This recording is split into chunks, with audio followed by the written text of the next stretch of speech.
All right, welcome everyone. My name is Paul Roth, and I am the director of the Ryerson Image Center. On behalf of the RIC, I want to thank all of you for joining us tonight for the launch of Clément Chéroux's book, Since 1839, 11 Essays on Photography. We are very happy to host a conversation between Dr. Chéroux and the editor of our RIC book series, Dr. Thierry Gervais. Before we begin, I would like to acknowledge that we are broadcasting from Toronto Metropolitan University, which is located on the traditional territory of the Anishinaabe, Mississaugas, and Haudenosaunee peoples. The university has recently acknowledged its role in the history of Canada's residential school system and changed the institution's name to redress that legacy in furtherance of truth and reconciliation. We embrace our shared ongoing responsibility for this land where our institution stands. I'd like to mention a few program notes before we begin tonight. Our event is happening live in front of an invited audience, and I want to thank all of our guests tonight, both here and at home, for being with us at our first hybrid virtual and in-person program since the pandemic. We are recording tonight's talk, and we will be uploading it onto our YouTube channel in the near future for those who aren't able to attend tonight or for those who would like to watch it again. After the discussion, we will have a Q&A session where we will be addressing questions from both our in-person and virtual audiences. For our virtual viewers, if you have anything that you'd like to ask during the lecture, please just use the Q&A function located at the bottom of your Zoom window to submit your question.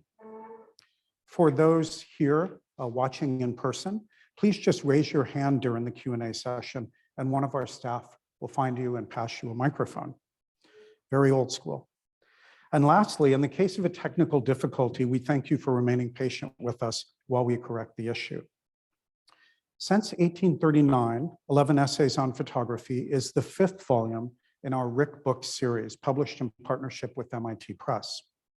RIC Books was launched in 2016 and is now comprised of 3 thematic streams.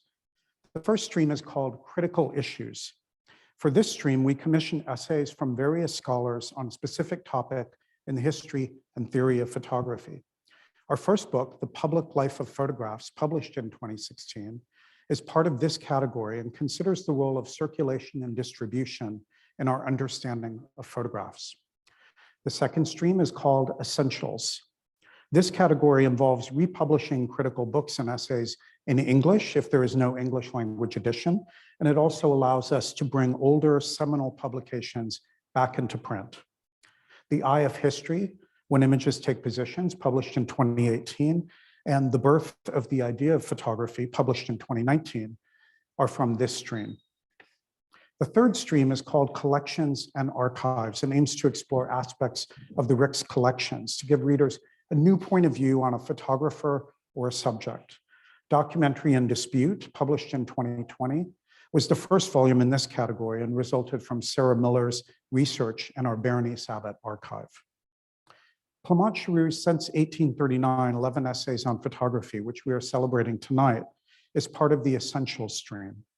The book presents unique case studies and untold stories by this esteemed photohistorian. In its pages, Clément discusses ways of sharing images from the 19th century to the digital age. He considers the utopian ideals of early photography and analyzes the dualities of amateur photography. Among other things, he describes the appeal of photographs snapped from a speeding train, and he explains the historical value of first-generation prints of photographs. And through an analysis of key images taken on 9/11, Clément shows that the same 6 photographs were reproduced again and again in the press. Wide-ranging, erudite, and engaging, Since 1839's 11 Essays present Clément's innovative investigations of the histories of photography. Speaking personally, I want to emphasize what an honor it is for us to publish these essays in this book. In my view, Clément is the leading photohistorian of his generation and one of the most inspiring thinkers that I have ever known in our field. I've long admired his extraordinary work as a curator and writer. When Thierry first told me that he wanted to publish a collection of Clément's seminal writings, you cannot imagine what an easy decision it was for me to say yes. And that brings us to tonight. This wonderful book would not have been possible without our publishing partnership with MIT Press. Several years ago, MIT embraced our desire to establish an academic imprint with them, a book series on the history of photography. It has been a fruitful relationship and they have been fantastic partners. So thank you to them. You can see all of the titles on the table in front of Clément and Thierry.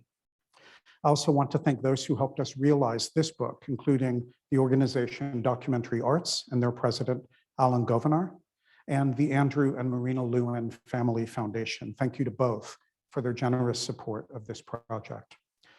And lastly, I'd like to thank Thierry's team who supported him in the creation of this book and the rest of our Rick Book series through the years. Anne and Marco Cibola for their great design work, Shane Lewis for the translation, Jillian Watts and Shannon Anderson for their copy editing, Rachel Verben and Alexandra Gooding for their expert coordination of production, and Laura Ramsey for making the excellent reproductions used in the book. And now it is my pleasure to introduce our two speakers tonight. Dr. Clément Chéroux was appointed as the Joel and Ann Ehrenkranz Chief Curator of Photography at the Museum of Modern Art, New York in 2020. He is a photography historian with a PhD in art history from University of Paris 1, Panthéon-Sorbonne. His past positions include Chief Curator of Photography at Centre Pompidou in Paris and Senior Curator of Photography at the San Francisco Museum of Modern Art. From 1996 to 2013, Clément held key positions for the publication Études photographiques. He has curated more than 30 exhibitions and authored or edited more than 40 books and catalogs about photography and its many histories. Dr. Thierry Gervais is an associate professor at Toronto Metropolitan University and head of research for us here at the Ryerson Image Center. He was the editor-in-chief of Études photographiques from 2007 to 2013 and is the author of numerous articles on photojournalism in peer-reviewed journals and scholarly publications. He has organized several symposia at the RIC, where he launched the RIC book series in 2016. His current research focuses on retouched press photographs. Clément, we are so happy that you were able to join us tonight. Thank you so much for coming on behalf of the RIC and the School of Image Arts. Thank you, Paul. Thank you so much. So thank you for these introductory remarks. I must say that I'm also super happy to be with you tonight. Thank you for coming for this conversation with Thierry. I must say that I'm also very, very proud to be part of this collection of the RIC books. I think it's a super important collection in the field of photography. I'm happy to be there with François Brunet, Georges Didier Huberman, Sarah Miller, and you, Thierry. And I must say that it has been fantastic to work with you, Thierry, on this project. We started working on that during the pandemic. And I must say that I've never had such a great editor, and I'm not saying that just because you are here. I think you are doing a great, great job. Thierry is always very, very sharp. He's always asking to edit a few things, to change a few things here and there, and that's always for the best. So I'm super happy with the book. It's super well edited, and thank you so much for helping me in bringing these essays in English. I'm really happy and proud to be part of this collection, great collection. Well, thank you very much, Clément. Well, this is very touching because when you know Clément, hearing him saying that I'm picky, that's interesting because he's probably the pickiest person I know in terms of photography and history of photography. So thank you very much for your kind words.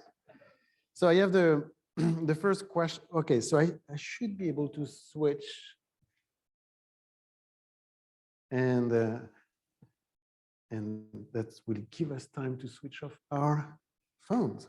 So the first question I have for you is, since 1839, you gathered 11 of your articles that you published between 1996. I think the first one was in Études photographiques, in the #1 of Études photographiques, and it was from the window of the train. Here we go. And the last essay was published in 2020. It is The Importance of the Vernacular, which was published in Imagining Everyday Life, Engagement with Vernacular Photography.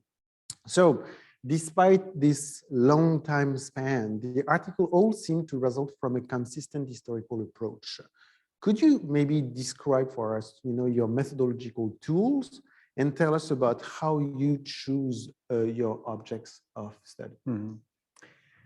So first, I would like to say that I'm an historian.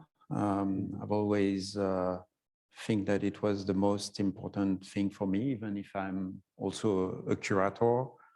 I quite often think that I'm still continuing to be an historian when I'm doing shows, when I'm curating exhibition, when I'm running a department in a museum. I'm still thinking of myself as an historian. And so my method as an historian is to work with archives, to make some research, to go back to sources. And this is what I do and what I like to do. And I think most of the essays that are in this book have this kind of thread in them.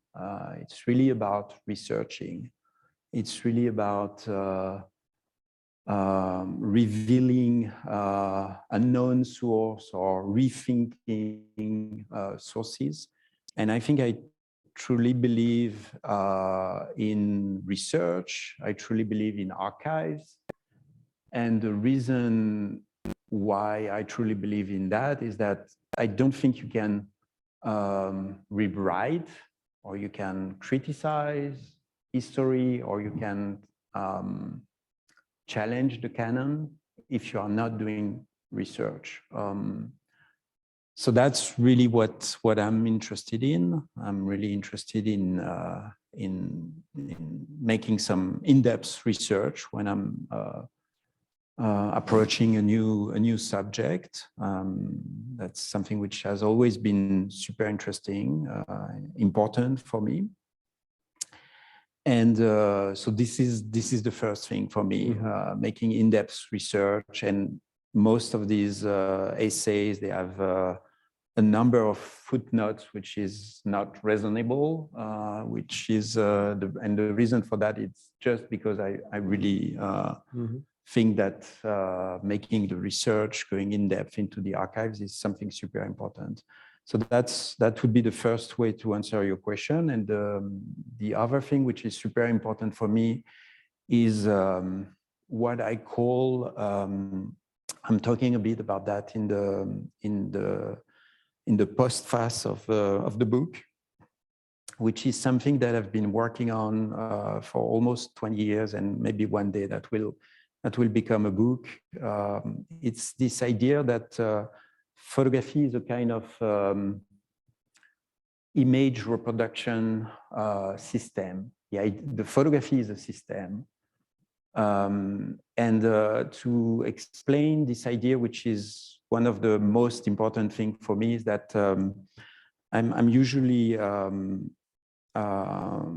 taking the example of Man Ray.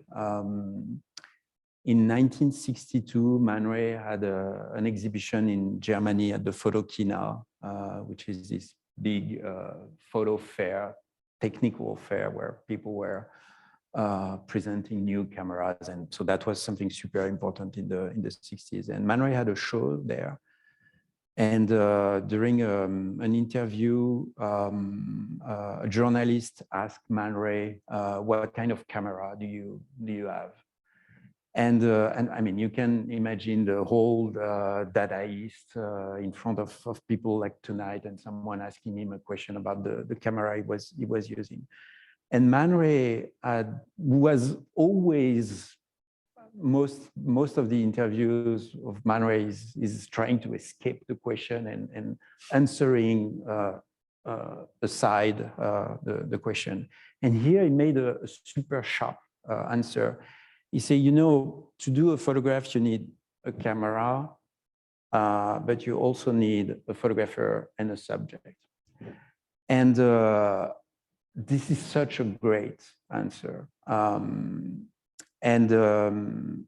I truly believe that these three elements are absolutely necessary and interrelated. And my interest into researching photography has always been about combining these three elements. If you look at the history of photography, for a very long time, the history of photography was all about technical progress and patents and things like that. So during a very long time, the history of photography was mostly about the medium in itself.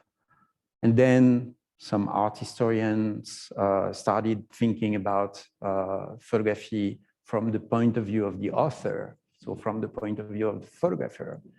And of course, there is also another important field, which is about the subject, which is mainly when an historian is using photography as a tool or as a document, is mainly working on what is in front of the camera, what is the subject. And what I'm personally interested in is not to work only on one of these three elements of the photographic system. I'm interested in asking questions to these three elements and trying to understand, oh, okay, does the photographer choose his camera because of the subject? Or is there a situation where, for example, with the photo booth, where the photographer is the subject at the same time, and then the photographer is folded on the subject?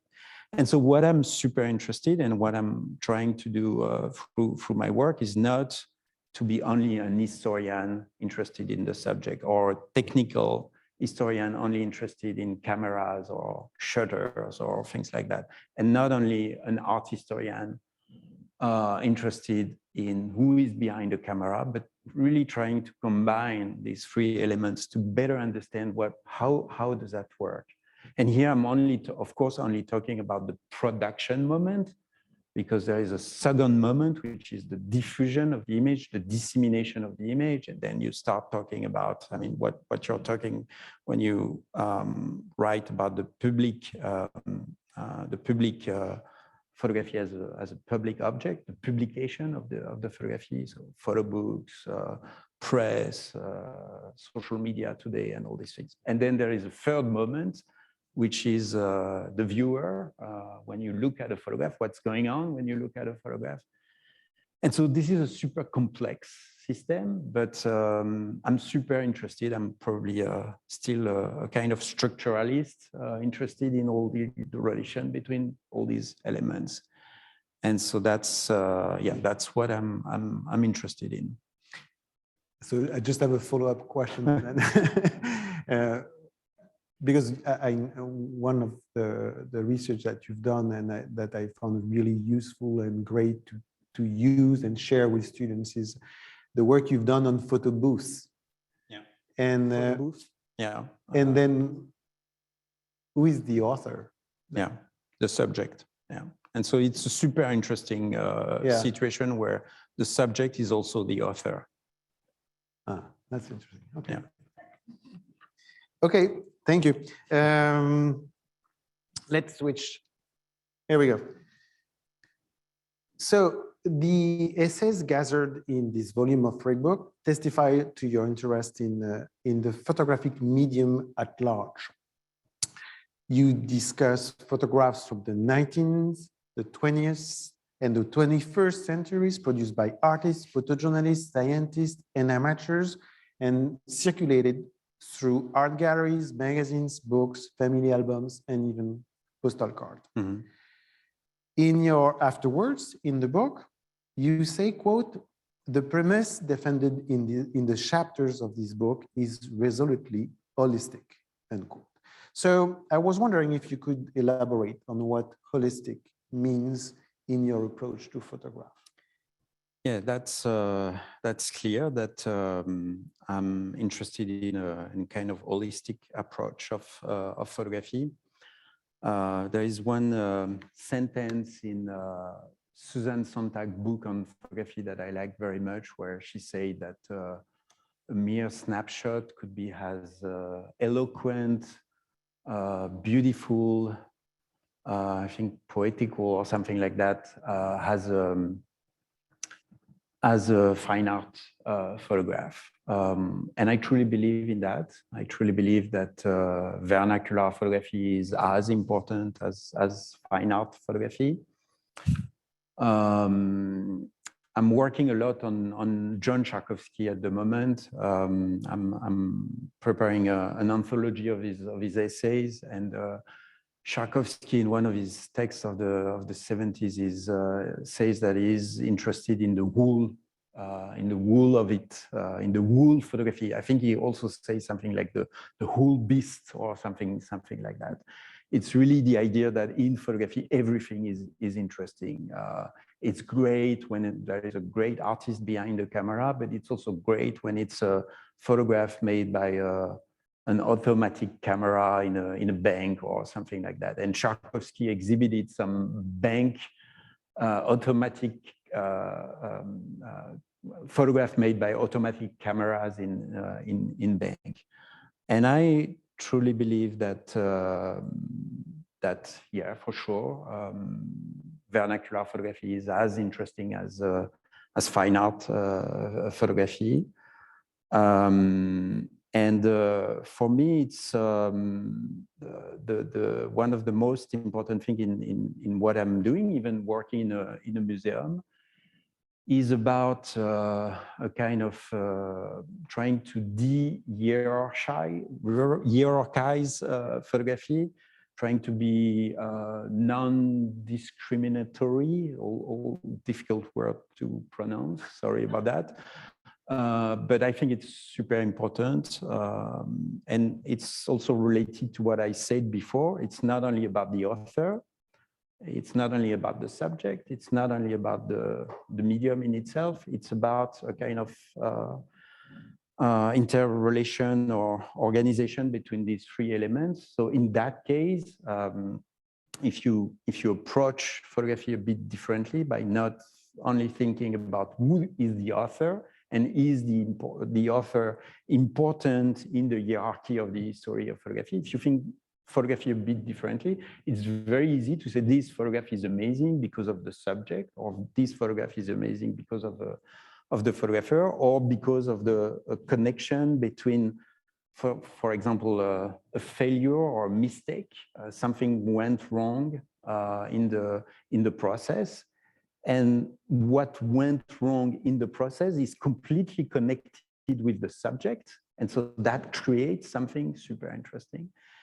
And so this is the reason why I think that it's important to have a kind of holistic approach, because it helps you to find this kind of moment where there is a kind of connection between the subject and the author, or the medium and the author, and so on and so on. And yeah, this is really what I'm interested in. Okay, so then I have another follow-up question, because I think it's quite clear how we can clearly picture what you mean by holistic approach in your research. And I'm wondering, how do you apply that holistic approach to your work of collecting at MoMA? Because then it means that, you know, how do you select images? When you are saying, and then my next question is about vernacular, so I don't want to get there yet, but you were saying that, you know, vernacular photography is as important as art photography. I understand what you mean, and I can even agree with that. But I am not the curator-in-chief at MoMA, and so it's easier for me, I guess. So how then are you implementing this? Is this approach to your research, to your work as a curator? Because your work as a curator is all about selecting. How do you, what the pragmatics of collecting when you have that approach? That's a great question, and you can imagine that I've been thinking a lot about that even before being at MoMA, also in my previous position at SF MoMA or Pompidou, and I want to be completely honest on this question. I have my own thinking as a photo historian. And for me, it's super helpful to have this kind of holistic approach in my work as an historian. But as a curator, I'm mainly collecting artists. And that's my job in all the previous position that I've been holding. I've mainly collected artists. Sometimes I made some acquisitions of vernacular photograph, but quite rarely. Mm-hmm. And the way I've been, so first I want to say that this holistic approach and all the work that I've done on the vernacular has been super helpful for me to better understand what I was doing.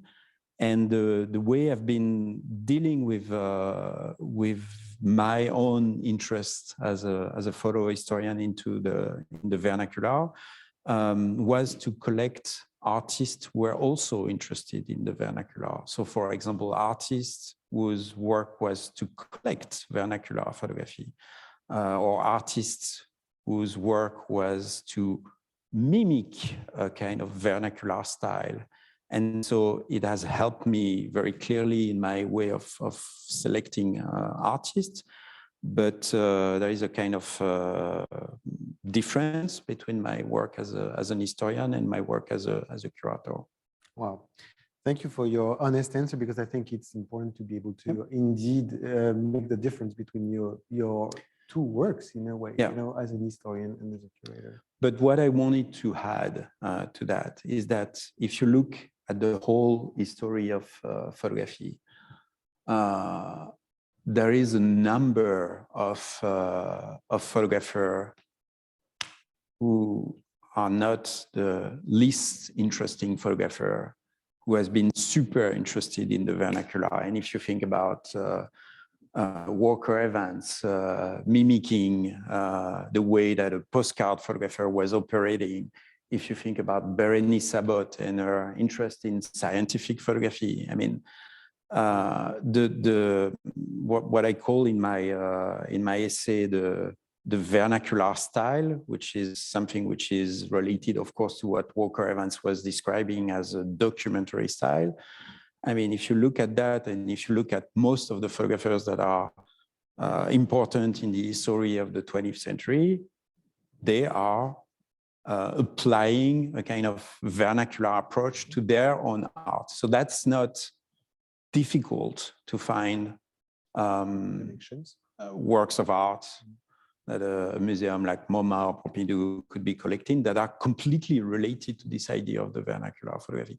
So the way you were framing your question was as if there was a kind of contradiction in defending the vernacular and collecting art on the other side. But that's not so much a contradiction. The vernacular has been super, super important in the whole history of photography, and not only in terms of the number of photographs that have been produced under the vernacular umbrella. I mean, there is in the history of photography photographers that are clearly defining themselves as artists, from Stiglitz to Jeff Wall, and even with these artists, there is always something which is related to the vernacular. And so sometimes you can also relate these clearly fine art artists to the realm of the vernacular. But there is so many other artists who have applied to their own work of art something which is connected to the vernacular. For example, when Diana Arbust is talking about family albums and say, oh, look at this album, you turn the page and suddenly on one page you find a little snapshot which is just something which is as great as a work of art. And she's, I mean, she's an example amongst so many others of artists who are super interested in the vernacular. So there is not a kind of contradiction in terms here. Well, thank you for your clarification. I think it's indeed interesting because as soon as you talk about vernacular photography, you talk about numbers. Yeah. And when you talk about what you're doing as a curator of at MoMA, you are talking about selection. So how do you connect these two aspects? And I think that's the great explanation. My next question is about vernacular. So let's continue that discussion. Since 1839, you published an article clearly centered on vernacular photography. Vernacular photography has been one of your primary focuses for a long time. You even, I brought some props. You even wrote a book titled Vernacular with an S in French. And if I remember correctly, it was in 2012. So could you tell us more why vernacular as a notion is important to you? So first, I want to say that the vernacular is something which is it's quite a difficult word in itself. The etymology of the word is super helpful. The word vernacular is coming from a Latin roots. The word verna means slave in Latin. So it already explained that the word verna is related to something which is servile, something which is useful, something which is Baudelaire in the 19th century had in his salon in 1859 wrote about the role of photography as a servant of the art and the science, and it's not very far from this idea of something that should be in the service of something else. And I think it's super important to understand the utility or the utilitarian importance of photography. But if you start looking much more in depth in the Latin roots of the word vernacular, so there is verna, which means slave, but vernaculus means a slave, which is not a slave which is bought on the market. It's a slave which is born at home. So it immediately opens another important element of the understanding of the word. There is always something which is related to a domestic area in the vernacular, which is also super important. And then if you look at the position of the slaves in the Roman right, the slave is always the lower position in Roman rights. So that's also mean that vernacular is something which is low compared to high. It's something which is related to the not the high culture, but the low culture. And so I have the feeling that just thinking about the etymology, I'm usually not so much into etymology, but in that case, I think it was super helpful to understand what vernacular photography is. It's something which is useful or utilitarian. It's something which is domestic or regional. It's something which is low, which is popular. And I have the feeling that with these three, it creates a kind of with these three elements, it creates a kind of triangle that help us to think what is the vernacular. So in terms of photography, the vernacular is everything that is useful, popular, that is related to a specific place.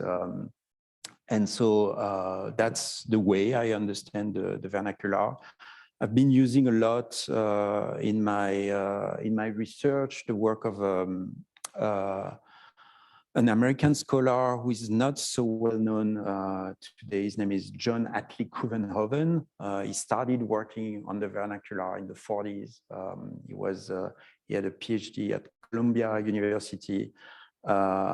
He published a book in the 40s, 48, which is called Made in America, where it's reflecting on American culture and American art. And for all of you that are interested in Walker Evans, I recommend to read that book, because the first time I read it, I was completely shocked, because it seems to be a guidebook to understand Walker Evans. He's talking about all the subjects that Walker Evans have been photographing: tools, frame house, signs. He's really talking about all these things. And in fact, when I was working on the Walker Evans exhibition at the Pompidou, I discovered that they were close and they worked together on a project in the 60s.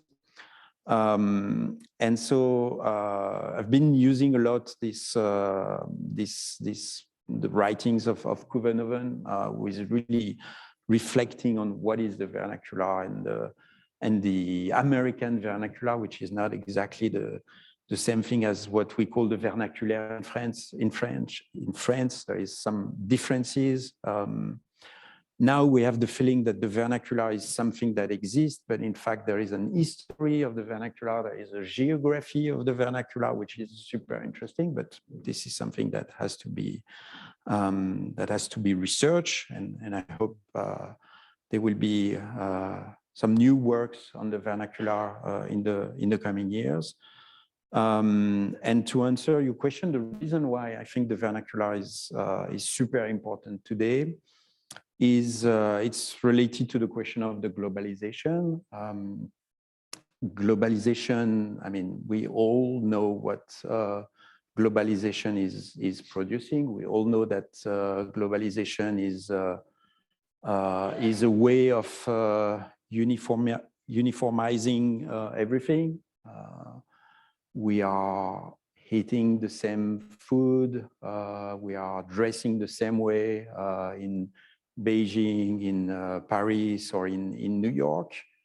And this is a phenomenon which is in a way accelerating. It was not exactly the same. Of course, there was a globalization in the 19th century and in the middle of the 20th century, but it's more and more. And for me, the vernacular is something that resists to globalization. For example, my accent is resisting to globalization. And so my accent is vernacular. And I think it's super important to study the vernacular, to continue to think about the vernacular, because in a way, this is what resists. It's a kind of form of resistance to globalization. And so this is why I think it's super, super important in general, but also in photography. This is places where there is still some differences, and differences are super, super important. Great. What accent? What? What accent? Okay. To ask my next question, I need to give you all some background information, so bear with me for maybe a minute or so. So in 2001, in Paris, Clément curated the exhibition Mémoire des Camps, or Memory of the Camps, dedicated to the photograph taken in concentration and extermination camps. For the catalogue, art historian and philosopher Georges Didier-Berman wrote his essay, Images malgré tout, or Images in spite of all, which originated a violent polemic among historians about the role and the value of photography in history, to which Didier-Berman responded with the book that I'm sure you know, is Images in Spite of All, which was translated in 2012. Your paper in our book, History Through Photography, published since 1839, is the result of your research for this exhibition and explains the complicated relationship between historians and photograph and proposes a methodological approach. In your introduction, you made an important statement, quote, "The history of photography is alive, but history through photography remains relatively fruitless," unquote. So I have a two-part question based on this statement. First, do you think this statement is still accurate in 2022? Second, in another book that we published, The Eye of History, Didier Berman talked about, quote, "the photographic conditions of the visibility of history in the 20th century," unquote. Maybe I should repeat this. The photographic conditions of visibility of history in the 20th century. So from this perspective, could we say that the history of photography and history through photography are inseparable, if not the same? So that's a great question. I would say that first, the reason why I was interested in doing that exhibition, Mémoire des Camps, in 2001, was related to the fact that my father doesn't want to look at the image of the concentration and extermination camps. I perfectly remember a discussion with my father when I was a teenager, when he said, "Don't look at that, turn the page." We have to turn the page. And my relation to these images, what Roland Barthes called les images chocs. I don't know how to translate that, traumatic images or something like that. My relation to these images is that I don't want to turn the page. I want to think about these images as document, and not only as traumatic images representing a terrible subject, but as document, as I'm going to come back to this idea of the system, because I have the feeling that if you think only about the subject, these images are clearly traumatic. But if you think about the relation between the photographer, the medium, and the subject, then the photograph could become a source for history. When you think about who took the image, was he using a tripod or was he an handheld camera? Is his hand shaking when he's taking the photograph of the grave pits? So when you start thinking about the photograph as a complex object produced by a system with a photographer, a medium, and a subject, then you can transform the image into a document that could become a source for history. And that was the whole project of that exhibition. That was to say, these are not only terrible images.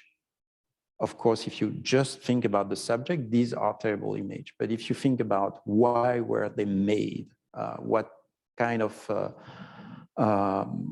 circumstance were there when these images were produced, then you start to use them to write the history. And so that was what was super important for me at that time. And there was not so many historical approach at that time. I would say, of course, to answer your question, that this is not the case anymore today. There is much more historians that now are using, in a critical way, the photograph as an historical document, and I'm super happy with that. And to continue to try to answer your question about the difference between history of photography and history through photography, I still believe that it's a kind of different approach. I mean, when you are doing history of photography in the way that I'm trying to do it, it's really about thinking about the whole, the holistic approach with all the elements and trying to combine them. When you do history of photography, you are maybe much more interested in what is in front of the camera, so maybe much more the subject. And so I truly believe that what is important and what was probably important in that show, mainly in France, was the fact that we were really insisting on the fact that when we show one of these photographs of the Second World War, we really need to know who is behind the camera. We really need to investigate why was he using a color film, for example, or why was he making this photograph for? Was it a German photographer? Was it a perpetrator, or was it a victim?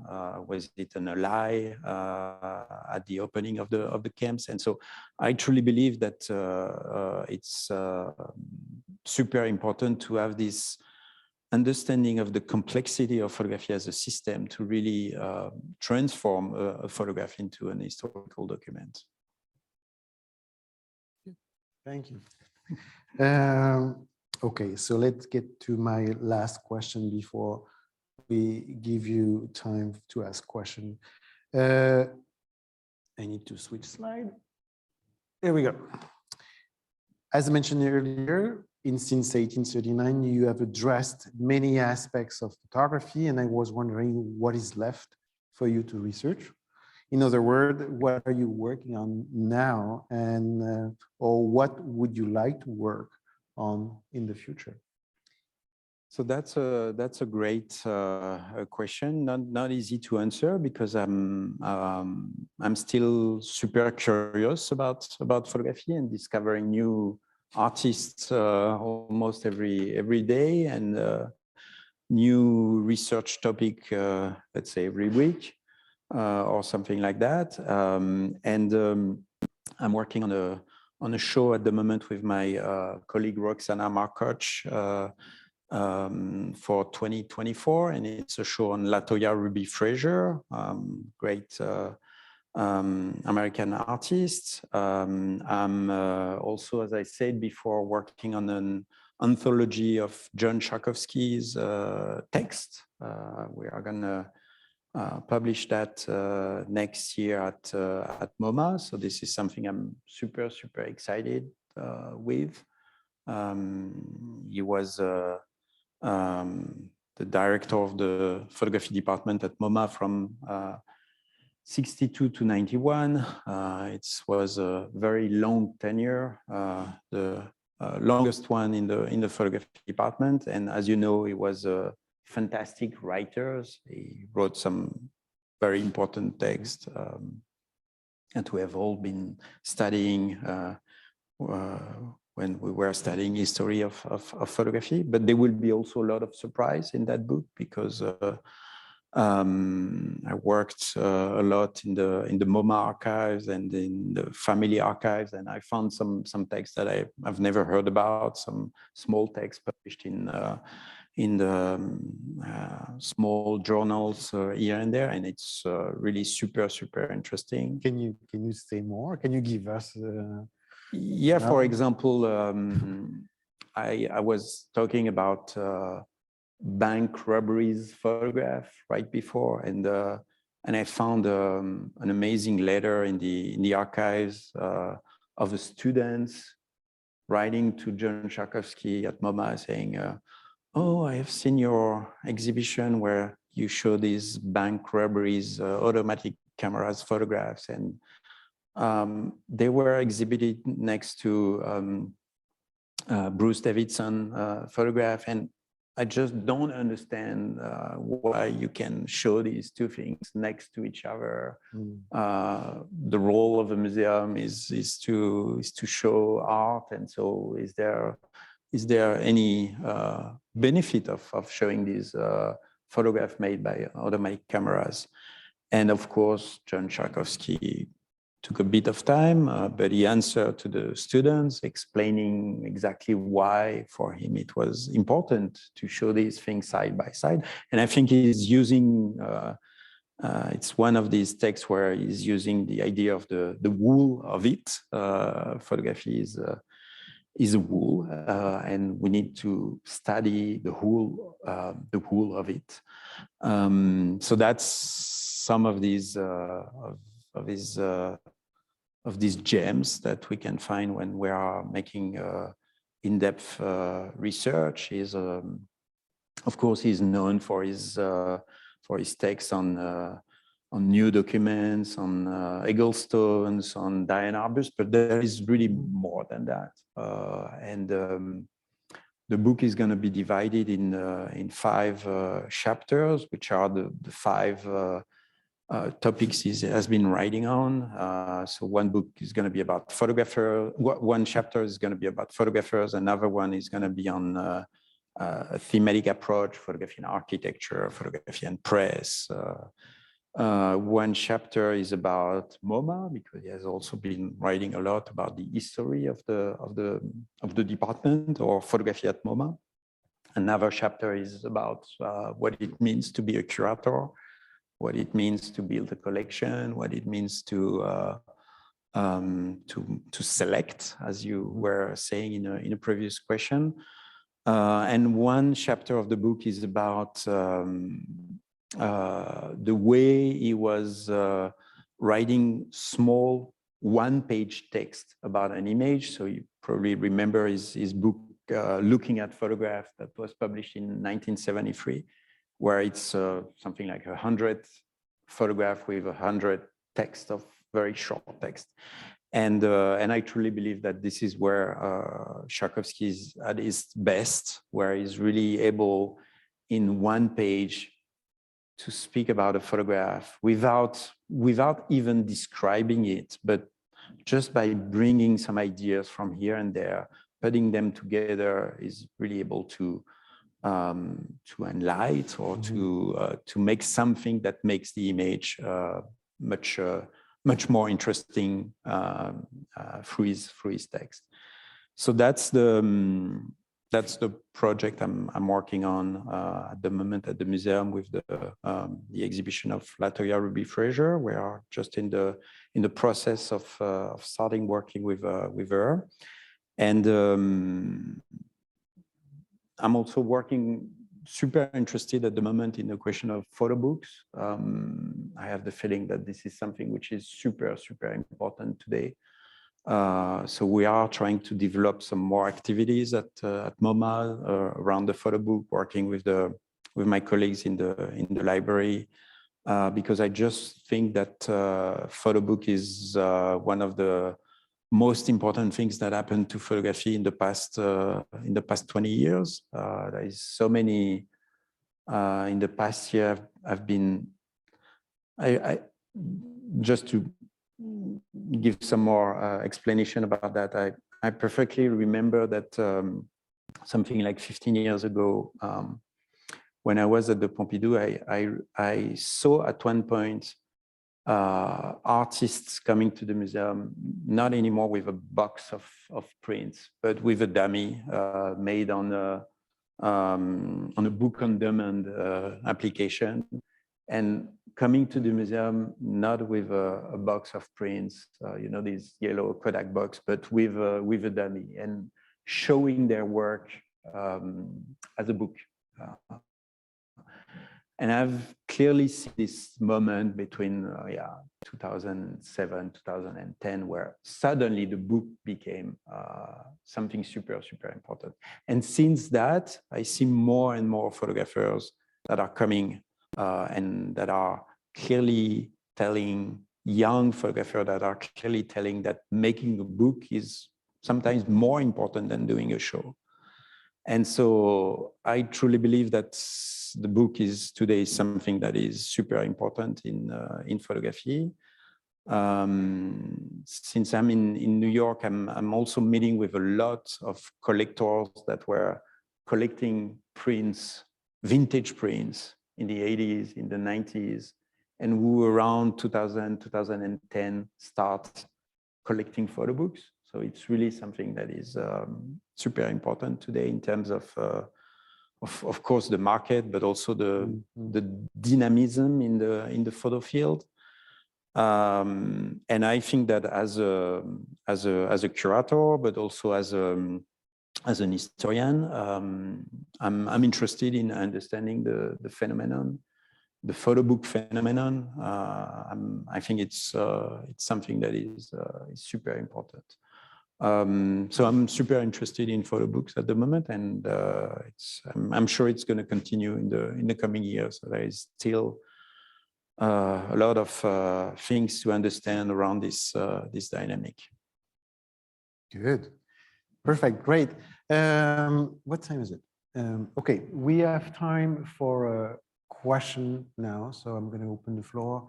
And we have a microphone here. So please, when you have a question, just wait for the microphone because we are broadcasting.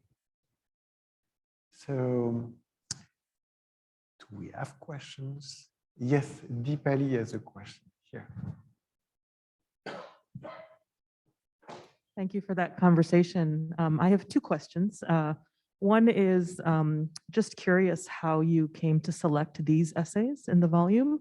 Why these essays? Why them together? Was it your choice? Was it Thierry's choice? Was it a conversation between the two of you? So that would be one thing. And then the second one kind of goes back to Thierry's question about collecting and the kind of productive nature of the archive as a curator one's able to produce. And I'm wondering, why not collect vernacular? Is that a personal choice? Is it an institutional limitation?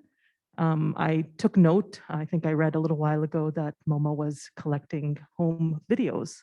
So I don't know if that's a different department and how collecting vernacular still images would fit into that.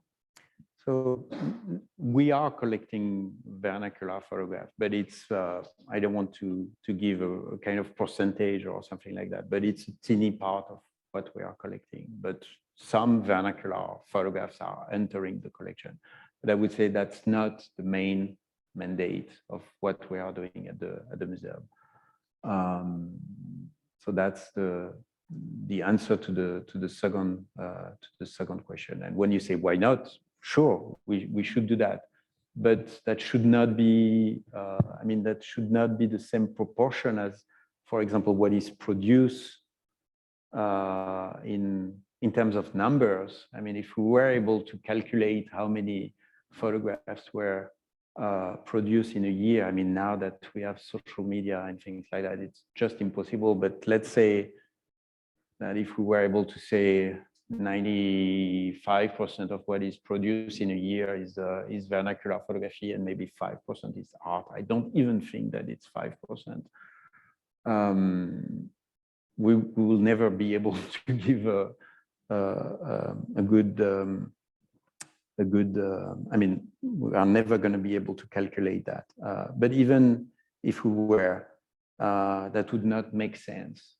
To say a place like the Museum of Modern Art needs to have the same percentage of vernacular photograph to the compared to what the artists are doing. I still believe that the role of a place like the SF MoMA, the MoMA, or the Pompidou is to present the works of artists. But sometimes in an exhibition that could be interesting to introduce some vernacular photograph because they are challenging the history of photography, they are challenging the notion of the author, and so it's important to have some of them. To give you an example, I think it's super interesting to have an X-ray photograph next to a Man Ray radiograph or a Molly-Notch radiograph, because both of them were talking about the importance of X-ray when they found out that it was interesting to do a camera-less photograph. So it's interesting, but it doesn't mean that I need to have a collection of X-ray photographs in in the museum collection. It's great to have a few of them just to be able to show that, but not an entire collection of X-ray photographs. So that's for the second question. And the first question, which was about the selection of the articles, I tried to select articles that were that create a kind of coherency, where it was the same kind of approach. It was based a lot on a book that I published in French, which was called Vernacular. A few essays from that book are republished in English for the first time since 1839. I also wanted to, in a way, start from the beginning of the history of photography until today. And what was also important in that essay was to emphasize this question of the vernacular. And for example, I also wrote a lot on artists. I mean, from Henri Cartier-Bresson, Walker Evans, Wolfgang Tillmans, and a few others. And I decided to keep these essays on artists for maybe another book. And so I really emphasize this question of the vernacular for that book. Yeah. He had a very clear idea of the book he wanted to publish, I might add. No, that's true. When you came, I mean, it was very interesting as a process, because, I mean, you came and said, oh, I think we could do a book. And I was very open to your suggestion, but the list was there. And we had, I mean, it was great to work with Clément, because, I mean, when the work is achieved like this, it's becoming very easy and very interesting to pitch in as an editor of the collection. Because you can say, oh, that's good, but maybe we could switch this and that. And then my role was more to read your papers and make sure that the unfolding of the reading was coherent from a paper to another. It was really fine-tuning on my end. I mean, that was the great aspect of it. Honestly, that was, and I've known I mean, we mentioned, 1996, the first paper that was published in Nature Photographic. Well, I was there, I remember. So, I mean, that it was good also to have that perspective and say, yeah, it's interesting to put that forward. Because one of the things that I realized when I arrived here in Canada in 2008 is that nobody was reading Études Photographiques, because it was only in French. And well, I had to accept that and deal with it. But I also saw that it would be important to share that school of thoughts also that was created at the end of the 1990s in France, Paris. And Clément was part of that school. And I thought, having a book by Clément with different papers published in catalogs, but also in journals, would carry this kind of a testimony of what was happening. I mean, probably still happening, but we're not there anymore. And I thought it was important to put that out there. So it was easy to work with Clément. Okay, do we have another question before I hand it over to Paul, who is monitoring the chat? Oh, yes, Jackie. Hi, Clément. Thank you for your presentation. I just wanted to ask quickly, you mentioned your interest in photo books, and I was wondering, just from your perspective, like, how do you as a curator at the MoMA, like, what do you see the value of collecting photo books? Like, because for me, I always find it strange that, photo books are this like artistic item, but at the same time, they're becoming these items that I can buy in a bookshop. Yeah. And I just want your maybe to elaborate your thoughts about what it's like, as an approach to collect these things. So I think that's fantastic to have everybody could buy. I mean, not everybody, but it's super accessible. You can buy a work of art for $30, $50, and I think it's a super democratical approach of the work of art.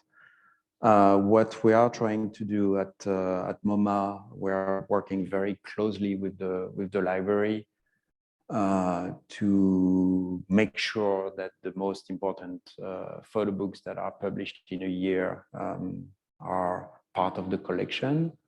We are also doing our best to show more books in the galleries of the museum. So, for example, I just reinstalled last week a room which is since the reopening of MoMA in 2019, which is the room where we are usually presenting the FSA photographs, Walker Evans, and a few others. And we decided a few months ago to reorganize that room around some of the important photo books that were published in the 30s and 40s. For example, Let Us Now Praise Famous Man, 12 Million Voices, and all these books where all these FSA photographs were first published. And today we are thinking about the FSA photograph in terms of prints in a frame, but they were first published through magazines and books. And so that was super important for us to show that to the public, to explain that to our audience. And so the idea was not just having the book in the vitrines, but having the books on the wall, showing the original dust jacket of the book, which is super difficult to find because usually the library have been throwing them away. So showing the dust jacket, showing the books in itself, showing the relation between the images with the text and all these things, and having a few prints around, but keeping the books as the central object. So this is what we are really trying to do when we are showing some of the photographs of the collection, when there is an important book that was published at the time, or we have some in another room that I recently reinstalled. We are showing the Gordon Parks photograph of the Invisible Man, and so we are showing the two spreads in Life magazine next to a photograph. So I don't want to say that we are systematically doing that, but as much as possible, we are trying to include books in the display of the collection. And we are also really working hard on establishing lists of the books that we are thinking that are important for us. And last year we launched a list of 10 MoMA favorite books, which is also a way to help some small publishers that are publishing books that are not always available in bookshops. And so we launched that at the end of last year. We are preparing the next iteration of that. So we are, I mean, it gives a lot of visibility to small publishers and young artists to be on the MoMA list. And we, of course, are selling the books in the bookshops, in the store of the museum, which also give them some visibility. So that's important. Yeah. We need to check if your book is in the store of the MoMA.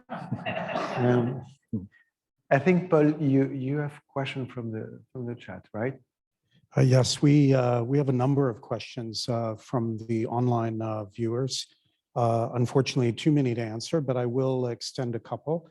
our colleague, Ann Thomas, has asked a question that I think is really interesting, given the relatively recent shift in display priorities at the Museum of Modern Art. I think it's quite worth asking. Anne would like to know, Clément, how do you think that the integration of photographs with other media in museum galleries influences the reception of photographs? That's a fantastic question. Thank you so much, Anne, for this question. First, I want to say that it's fantastic to have an integrated presentation of the collection.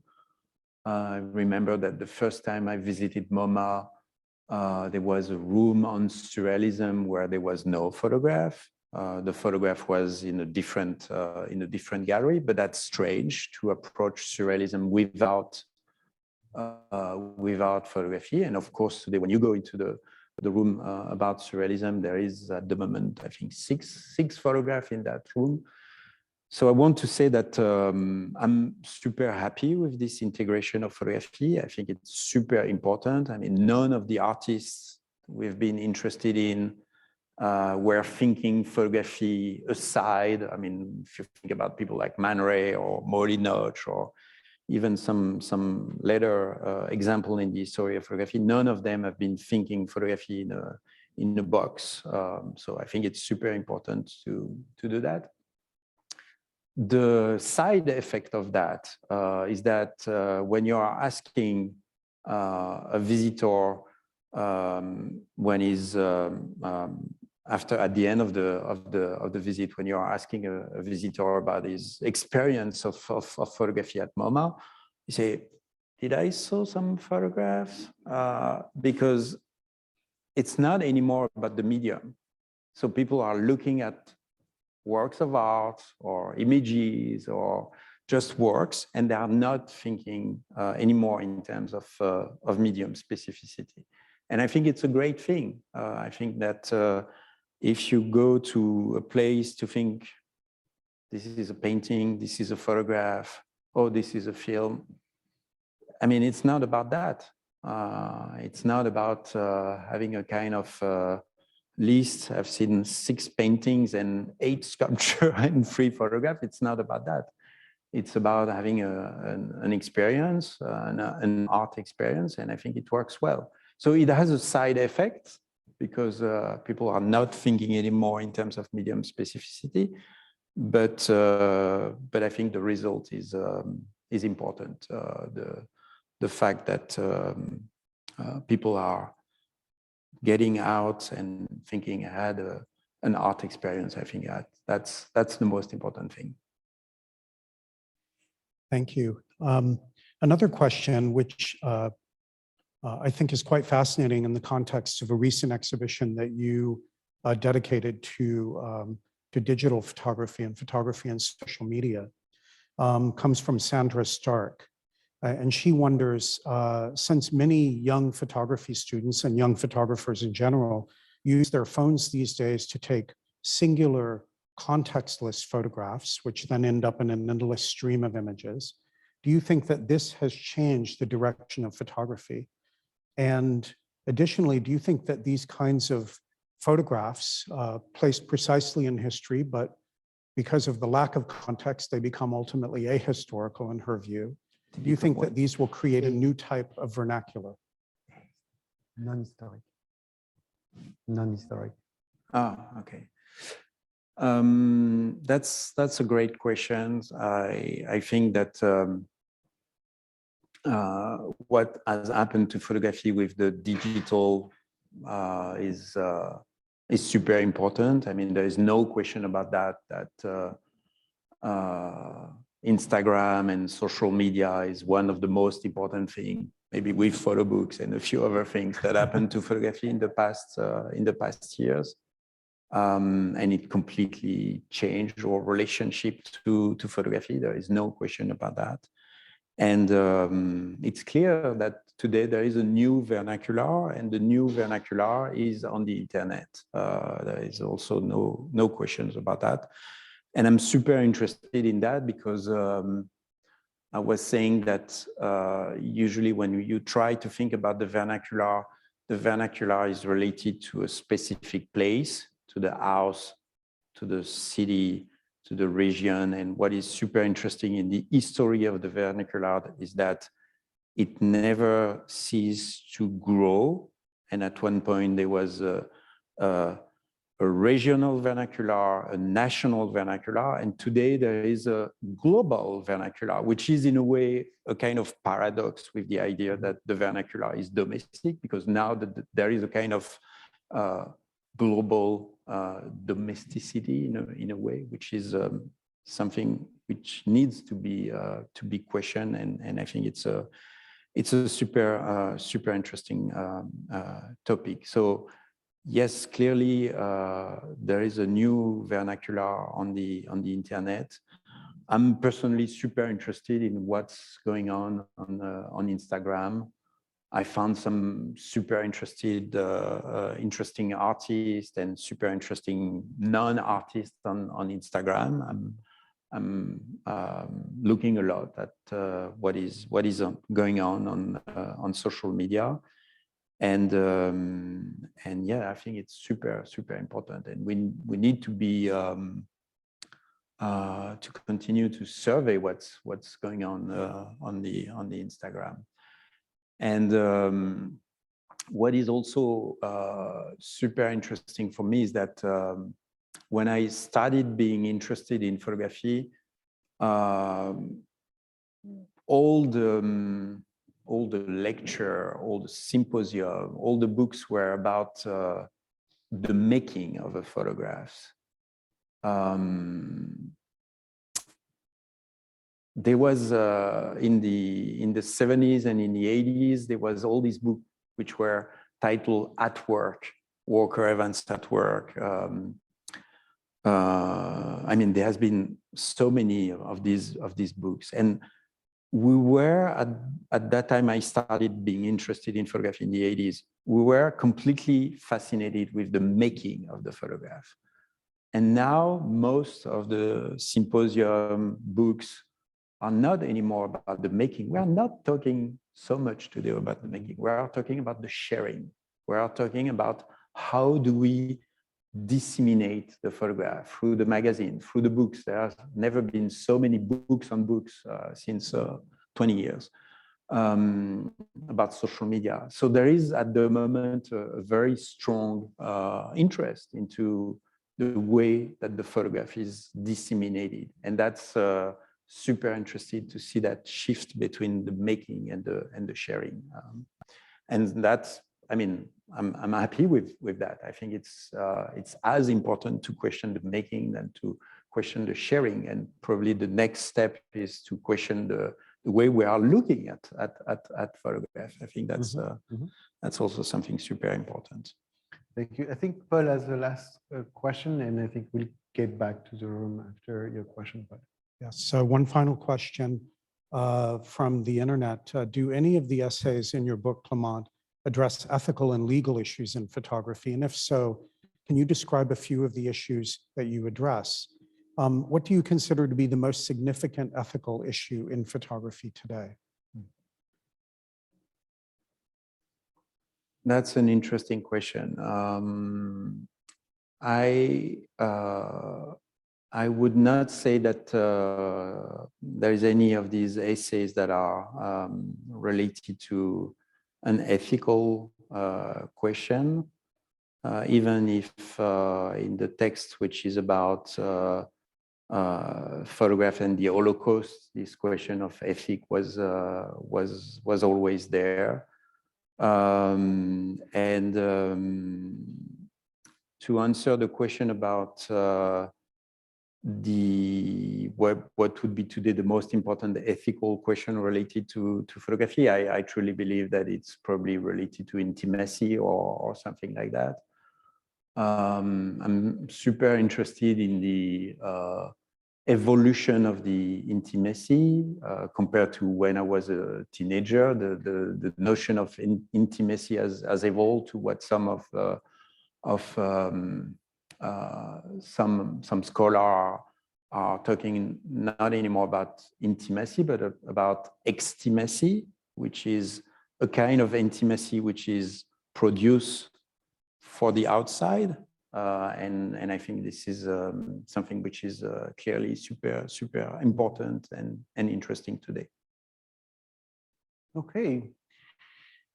We still have a bit of time if you have a question for Clément here in the room.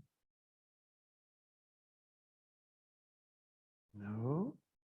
Okay, then I think, Paul, you have one last question for us in the chat, right? Well, I have a question. Come on. This is something that occurred to me while Thierry was working with you to edit the selection of essays. I wondered, how did you decide which of your earlier writings not to include? And were there any exclusions that were particularly painful? Mm-hmm. I would say that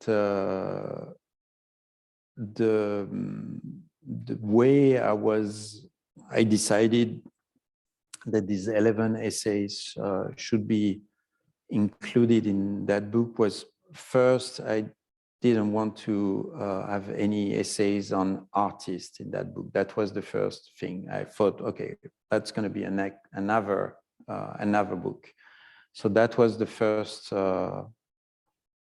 way of filtering the list of the essays that I wrote. The second important thing was that I only wanted essays where I only wanted to select essays where I put a lot of energy in the research. I wrote in the past some essays that are probably more theoretical than historical, and I decided not to keep this one. I really wanted to have only essays where the amount of research, the amount of sources, of research of the vintage images and things like that were at a certain level of depth, and so I would say that that was the way of selecting from the essays. For example, I decided not to keep short texts that were written for a preface or an introduction. That was really, I really wanted to prioritize essays that with some serious research. That was the idea. Great, thank you. Well, on that note, I think I'm going to conclude this discussion. Thank you very much, Clément. Thank you very much for sharing with us this research journey that started, as I said, quite a long time ago, 25 years ago, I would say, and that we have had the chance to condense on this book. Thank you for choosing our collection. It was a great, both a great honor and pleasure to work with you on this book and to talk with you today. So thank you very much. Thank you.